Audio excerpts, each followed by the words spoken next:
Welcome to Rajdhani Special News.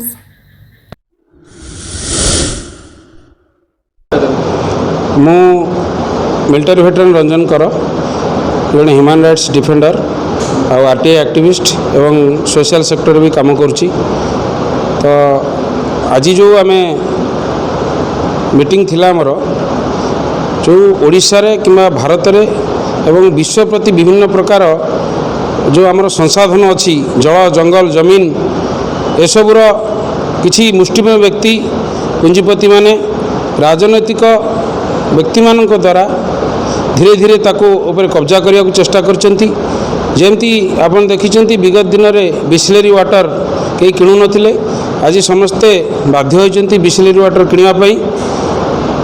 ଆଗାମୀ ଦିନରେ ଯେଉଁ ହିସାବରେ ଆମର ଥର୍ମାଲ ପାୱାର ପ୍ଲାଣ୍ଟ ମାଧ୍ୟମରେ ଏବଂ ଅନ୍ୟାନ୍ୟ ଯେଉଁ ଆମର ସଂସାରର ଯେଉଁ ଭଗବାନଙ୍କ ବନାୟ ହୁଆ ନିୟମ ତାକୁ ଭାଙ୍ଗି ଯେଉଁଭଳି ଆପଣଙ୍କର ଅକ୍ସିଜେନ୍ ହେଉ କିମ୍ବା ଜଙ୍ଗଲ ହେଉ ଫରେଷ୍ଟ ରିଜର୍ଭ ଫରେଷ୍ଟ ତାକୁ ଯେଉଁଭଳି ନଷ୍ଟ କରାଯାଉଛି ଏବଂ ସାମାଜିକ କଲଚରକୁ ନଷ୍ଟ କରାଯାଉଛି, ପ୍ରାକୃତିକ ସଂସାଧନକୁ ପୁଞ୍ଜିପତିମାନଙ୍କ କବଳକୁ ଠେଲି ଦିଆଯାଉଛି।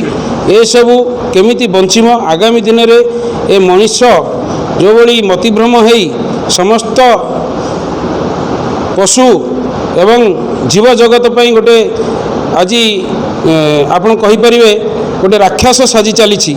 ଏଥିରେ ନିରୀହ ଜନସାଧାରଣ ବି ପେଶି ହେଉଛନ୍ତି।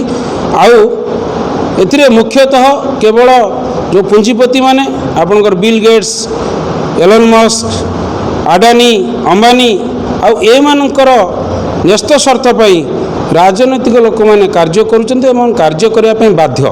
ଯିଏ କାର୍ଯ୍ୟ ନ କରିବ ତାଙ୍କୁ ଆପଣ ଜାଣିଛନ୍ତି ଆମର ଜଣେ ମହାନ ପ୍ରଧାନମନ୍ତ୍ରୀ ଥିଲେ ଭାରତର ଲାଲ ବାହାଦୁର ଶାସ୍ତ୍ରୀ, ତାଙ୍କୁ ଯେମିତି ମାରି ଦିଆଯାଇଥିଲା ସେଇଭଳି ଷଡ଼ଯନ୍ତ୍ର କରି ବିଶ୍ୱର ବିଭିନ୍ନ ଭଲ ଭଲ ନେତା ରାଷ୍ଟ୍ରଭକ୍ତମାନଙ୍କୁ ମୌତ କେ ଘାଟ ଉତାରିଛନ୍ତି ଏମାନେ।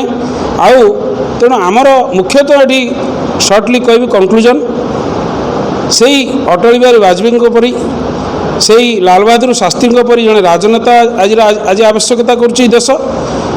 ଜଣେ ସେହିପରି ଶହୀଦ ଭଗତ ସିଂ ପରି ଏବଂ ଶହୀଦ ବାଜି ରାଉତ ପରି ଜଣେ ଦେଶଭକ୍ତ ଏବଂ ବୀର ବ୍ରେଭ୍ ତ୍ୟାଗୀ ଲୋକର ଆଜି ଆବଶ୍ୟକତା ରହିଛି। ଏବଂ ସ୍ୱାମୀ ବିବେକାନନ୍ଦ ପରି କିମ୍ବା ଗୌତମ ବୁଦ୍ଧଙ୍କ ପରି ସମାଜ ସୁଧାରକ ମାନଙ୍କର ଆଜି ଆବଶ୍ୟକତା ରହିଛି। ତେଣୁ ଆମେ ସମସ୍ତେ ଆଗାମୀ ଦିନରେ ସମସ୍ତଙ୍କର ଓଡ଼ିଶାବାସୀଙ୍କର ଭଲ ପାଇଁ ଗୋଟେ ସୁନ୍ଦର ଭାରତ ନିର୍ମାଣ ଦିଗରେ ପ୍ରୟାସରତ ହୋଇ କାର୍ଯ୍ୟ କରିବୁ ଏବଂ ସ୍ୱାର୍ଥ ସବୁଠାରୁ ପଛରେ ରହିବ। ସ୍ୱାର୍ଥକୁ ଯଦି ଆଗକୁ କରାଯିବ ତାହେଲେ ଦେଶ ଧ୍ୱଂସାଭିମୁଖୀ ହେବ।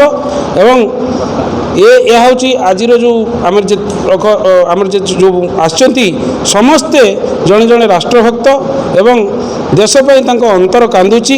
ସେମାନେ ପ୍ରତିଶ୍ରୁତିବଦ୍ଧ, ସଂକଳ୍ପବଦ୍ଧ ଏବଂ ଦୃଢ଼ ନିଶ୍ଚିତ ସତ୍ୟ ଏବଂ ନ୍ୟାୟ ମାର୍ଗରେ ଚାଲିଲେ ହିଁ ସମସ୍ତ ଦେଶରେ ନ୍ୟାୟ ପ୍ରତିଷ୍ଠା ହୋଇପାରିବ ଏବଂ ସମସ୍ତ ଜନତା ନ୍ୟାୟ ପାଇପାରିବେ।